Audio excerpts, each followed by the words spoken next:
Hello everyone, I hope आप सब अच्छे होंगे।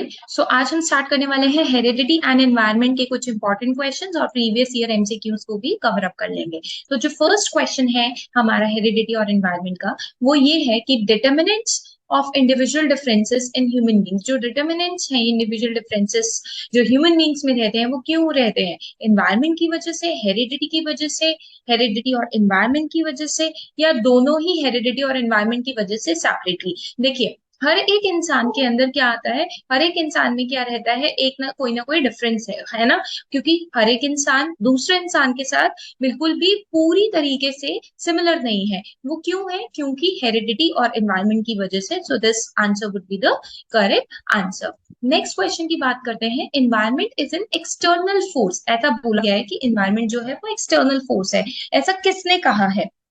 वुडवर्थ ने, ईजे रॉस ने, एनास्टासी ने, या किसी ने भी नहीं? तो ये टर्म दी गई थी ईजे रॉस ने। तो ये ध्यान में रखिएगा, राइट, कि इन्वायरमेंट जो है, जो एक्सटर्नल फोर्स है, जो कि हमें कोई ना कोई काम के लिए या हमारे बॉडी में चेंजेस लेकर आता है।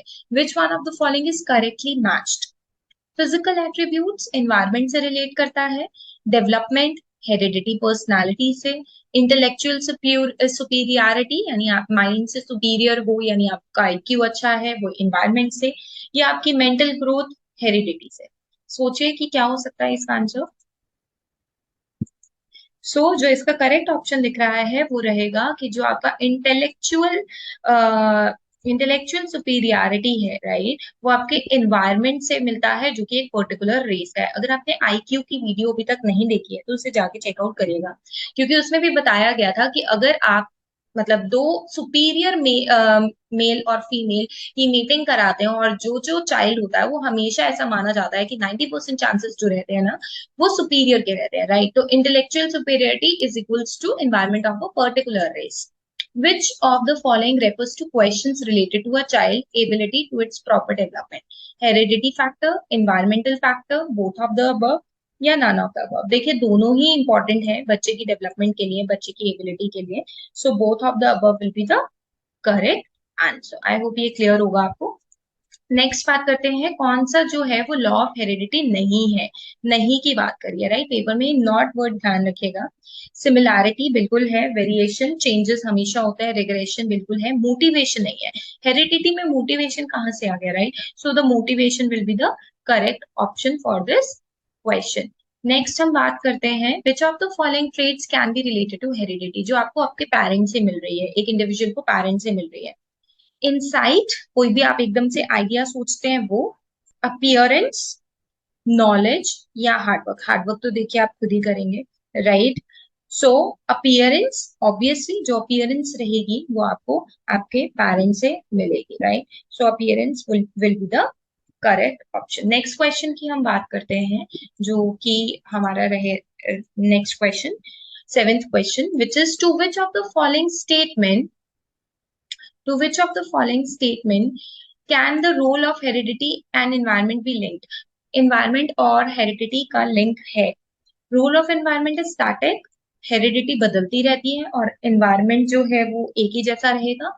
Behavioural theories and related to heredity, behavioural theories जो रहेंगी वो हेरिडिटी से रिलेटेड है। Comparatively effects of heredity environment differ in many areas of human development. Yes, very true. देखिए, हेरिडिटी का इफेक्ट और एनवायरमेंट का इफेक्ट, दोनों ही इफेक्ट क्या है, डिफर करेगा, यानी डिफरेंट तरीके से वर्क करेगा। हालांकि दोनों ही इंपॉर्टेंट है चाइल्ड के डेवलपमेंट में। So this answer will be the correct answer, right? Third option. So next we are going to talk about which among the following forms of development is influenced by heredity and environment. इनमें से कौन सा ऐसा है जो heredity और development को, environment को में इन्फ्लुएंस ला सकता है, बदलाव ला सकता है? सोशल, इमोशनल, मेंटल, या फिजिकल? देखिए, सारे ही इंपॉर्टेंट है, क्योंकि सारे ही डेवलपमेंट में हेरिडिटी और एनवायरमेंट का बहुत इंपॉर्टेंट रोल है। So the fourth option will be correct option. I hope आपको वीडियो समझ में आ रही है। सो प्लीज साथ साथ चैनल को, वीडियो को लाइक कर दीजिए, चैनल को सब्सक्राइब कर दीजिए, राइट। नेक्स्ट क्वेश्चन की हम बात करते हैं। सो नेक्स्ट क्वेश्चन ये है कि Rita has got a nose to similar her father. उसकी नोज बिल्कुल अपने फादर जैसी है। Biological heredity, societal heredity, behavioural heredity या एजुकेशन हेरिडिटी। तो अगर हम बात करें तो that is biological. Societal heredity क्या होता है? जो हमें सोसाइटी से मिल रहा है, ऐसी कोई टर्म नहीं है। एजुकेशन हेरिडिटी भी ऐसी कोई टर्म नहीं है, ठीक है। बिहेवियरल हेरिडिटी नहीं बोल पाएंगे, बस ये बोल सकते हैं कि हाँ कुछ बिहेवियर हमारे हमारे पेरेंट्स जैसे मिल सकते हैं, वो एक्वायर्ड भी हो सकते हैं, but the correct answer will be the first answer. Right. Next question is an intelligent father child due to, right, has an intelligent child। एक बच्चा है, उसका उसके जो फादर है, ठीक है, वो भी इंटेलिजेंट है और बच्चा भी इंटेलिजेंट है। वो क्यों? नर्चर से, न्यूट्रिशन से, स्कूल करिकुलम से या फिर हेरिडिटी से। देखिए, अगर आप स्कूल का करिकुलम अच्छा कर देते हैं तो ये जरूरी थोड़ी है कि बच्चा इंटेलिजेंट हो जाएगा। आप एक बच्चे को अच्छी से अच्छी डाइट दे रहे हैं तो ये इंपॉर्टेंट नहीं है कि न्यूट्रिशन देने से अच्छा होगा। नर्चर आप उसकी अच्छे से देखभाल कर रहे हैं तो भी नहीं है इंपॉर्टेंट। तो यस, अगर हेरिडिटी, अगर रेस अच्छी है, सो हम बोल सकते हैं कि yes, this can be the factor जो कि इंटेलिजेंट चाइल्ड का होने का एक मेन रीजन हो सकता है, right. Next is heredity is considered as a dash social structure. Heredity को कैसा सोशल स्ट्रक्चर बोला गया है? सेकेंडरी, डायनेमिक, स्टैटिक और प्राइमरी। ये ना क्वेश्चन बहुत बार पूछा गया है, तो ये प्लीज लर्न कर लीजिएगा। हेरिडिटी एक डायनेमिक सोशल स्ट्रक्चर है, राइट, क्योंकि ये डायरेक्टली डेफिनेशन का पार्ट है, तो प्लीज इसको अच्छे से लर्न कर लीजिएगा कि heredity is a dynamic. And this question has been asked बहुत बार, ठीक है, जून 2011 और उसके बाद भी पूछा गया है, सो ये क्वेश्चन इंपॉर्टेंट रहेगा। विच of the following is a predominantly hereditary related factor. अब यहाँ प्रीडोमिनेटली का क्या मतलब है कि जो सबसे ज्यादा डोमिनेट करेगा, यहाँ पे सबसे पहले क्या डोमिनेट करेगा? Basically colour of the eyes, participation in group, participation in social activities, attitude towards peer group या थिंकिंग पैटर्न। देखिए क्या आंसर हो सकता है इसका। अगर हम बात करें कि कौन सा ऐसा फैक्टर है जो कि हेरिडिटरी रिलेटेड रहेगा आपका, राइट। अगर हम इसकी बात करें तो that will be the colour of eyes, क्योंकि आईज जो है वो हमको हमारे पेरेंट्स से मिलने वाली है। मतलब पेरेंट्स से मिलने वाली है का मतलब ये है कि उनकी कैरेक्टर्स जो है, आपने देखा होगा कि पेरेंट की आईज अगर ब्राउन है तो बच्चे की आईज भी, कुछ बच्चों की आईज भी ब्राउन होती है, या अगर ब्राउनिश ब्लैकिश होती है, ठीक है। तो हम बोल सकते हैं कि colour of the I is the hereditary related factor, right. Next question पे चलते हैं। नेक्स्ट क्वेश्चन है हमारा again previous year, environmental factors that shape development includes all of the following, बस एक को छोड़ के, quality of nutrition, culture, quality of education या फिजिक। देखिए, फिजिक की अगर मैं बात करूं, राइट, न्यूट्रिशन की बात करूं तो ये भी इन्वायरमेंट में रहेगा, कल्चर भी आपका इन्वायरमेंट में रहने वाला है, ठीक है। और अगर मैं बात करूं क्वालिटी ऑफ एजुकेशन, ये भी सिर्फ एक है, इसको फिजिक को छोड़ के, right. So this fourth will be the correct option here.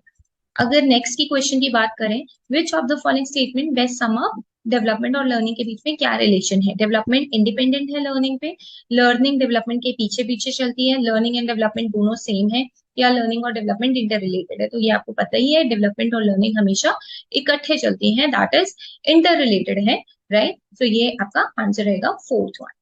Last question जो रहेगा आज के लिए, which of the following statement supports the role of environment. Role of environment कौन सपोर्ट कर रहा है? Some student quickly process information, बाकी क्विकली प्रोसेस नहीं कर पाते हैं। There has been steady increase in students average performance on IQ. Last 10 साल में ये देखा गया है कि एकदम से आईक्यू बच्चों का बढ़ गया है। कोरिलेशन जो है IQ of identical twins related different home is high at 0.75, या फिर physically fit children are often found to be morally good, या फिजिकली फिट चिल्ड्रन जो देखे गए हैं वो मॉरली गुड देखे गए हैं। देखिए, इसके अंदर बेस्ट पूछा है रोल ऑफ एनवायरमेंट। एनवायरमेंट का क्या रोल है, राइट। तो एनवायरमेंट का जो रोल है वो यहाँ पर दिया गया है डिफरेंट होम्स में, ठीक है। तो correlation between IQs of identical twins raised in different home is as high, क्योंकि वो क्या, आइडेंटिकल ट्विंस है तो उनके को रिलेशन जो होंगे वो सबसे ज्यादा होंगे, मतलब एक दूसरे के साथ वो रिलेट करेंगे। So this answer will be the correct answer. बाकी सारी चीजें जो हैं वो इन्वायरमेंट से रिलेट नहीं कर रही हैं। सो आई होप आपको वीडियो समझ में आई होगी। सो प्लीज चैनल को लाइक कीजिए, वीडियो को शेयर कीजिए, सब्सक्राइब कीजिए। Thank you so much for watching.